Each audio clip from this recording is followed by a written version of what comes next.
This 1979 F250 shipped from the factory with an automatic transmission, 351 modified, and a snowplow.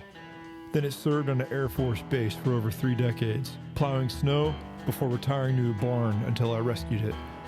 I brought it back to life, had it on the road doing work, hauling wood, picking up parts, until one night after a long wood haul, the engine self-destructed. What started as an engine replacement has become a full-blown revival project, fixing odds and ends and healing up some old war wounds from plowing snow in the Air Force.